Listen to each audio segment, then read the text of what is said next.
Auto ఎక్కి అక్కడ సచివాలయంలో తుళ్ళూరు వచ్చినాను. నేను ఇటు వెళ్తేలే విజయవాడ బస్సు ఆపుతున్నాను. ఇటు వెళ్ళమంట బస్సులు. మళ్ళీ అక్కడి నుంచి వచ్చి ఇక్కడ బస్సు ఇక్కడ ఆగిద్దంట, బస్ స్టాప్ ఉందంట. మరి దారి తెప్పాను నేను.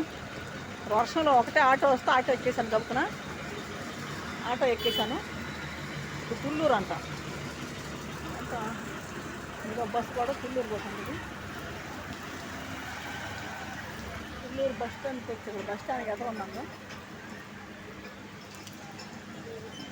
చాలా అర్థం కాలేదు, ఎక్కడికి వచ్చేసినాను. మళ్ళీ ఇప్పుడు విజయవాడ బస్సు ఎక్కాలి. మరి ఆటో ఆయన కూడా చెప్పలేదు నాకు, విజయవాడ ఉండవల్లి సెంటర్లో అని చెప్పాను. ఆయన మరి తుళ్ళూరులో తీసుకొచ్చి దింపేశాడు ఆటో అతను. ఇక్కడికి వస్తే వీళ్ళు అన్నారు, ఇక్కడ ఇటు ఉండవల్లి సెంటర్కి ఇటు ఎందుకమ్మా అటు వెనక్కి వెళ్ళాలి అంటున్నారు. మళ్ళీ మాకు అలా అయిపోయింది. ఎప్పుడు రాలేదు కొత్తగా ఆటో, ఇబ్బంది పడ్డానికి నేను షాప్ని కొత్త అంటున్నాను. డ్రింకులు కొట్టు తగ్గిస్తాను. డ్రింకులు కొట్టండి, ఇది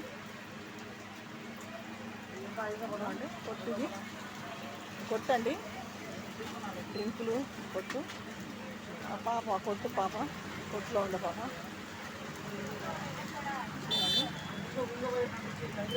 తుళ్ళూరు వచ్చేసిన ఆటో ఎక్కి సచివాలయం దగ్గర, అక్కడ హైకోర్టు దగ్గర దించాడు, తీసుకొచ్చాను.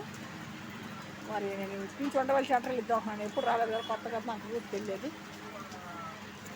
భలే అయిందమ్మా.